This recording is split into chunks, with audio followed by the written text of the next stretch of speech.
ఒక అబద్ధాన్ని 100 సార్లు చెప్తే నిజమైతే అనే విధంగా గోబల్స్ ప్రచారం చేస్తూ ఉన్నారు.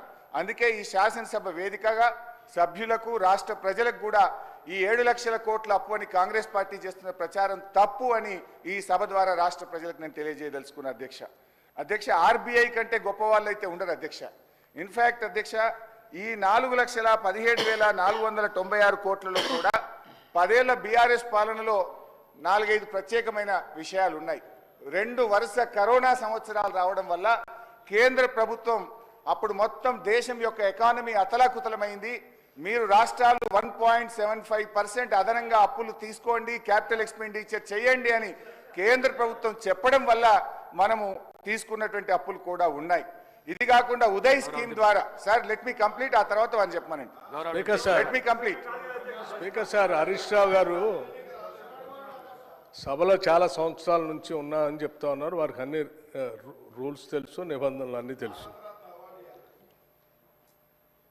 క్వశ్చన్ అవర్లో క్వశ్చన్ అడుగుతారు, సమాధానం చెప్తాం. క్వశ్చన్ ఉంటుంది కానీ వారు షార్ట్ డిస్కషన్ లాగా ఉపన్యాసం చెప్పుకుంటూ పోతా ఉన్నారు. మరి వారికి అనుభవం లేకనా కావాలని సభను తప్పుదోవ పట్టించడం కోసం చేసే ప్రయత్నమా? మీరు అడిగారు, ఈ అప్పుల పైన మీరు తప్పుదోవ పట్టిస్తూ ఉన్నారు, గోబల్స్ ప్రచారం చేస్తున్నాం, ఏదంటే సభలో చర్చ పెట్టండి. ఎస్, మేము రాగానే సభలో చర్చ ఉండాలనే వైట్ పేపర్ పెట్టా మీరు చేసిన తప్పులు అన్నింటినీ.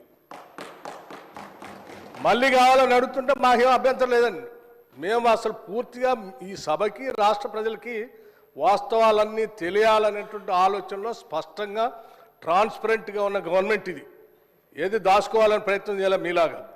సో మీరు వాళ్ళ చర్చ పెడదామన్నా ఫైన్, షార్ట్ డిస్కషన్కి వీఆర్ రెడీ. మీరు ఏదో ఏ ఫామ్లో ఇస్తారో ఇవ్వండి, గౌరవ సభాపతి గారికి ఇవ్వండి, వారి అనుమతితో వారు ఇస్తే టైం ఇస్తే we are ready to debate sir.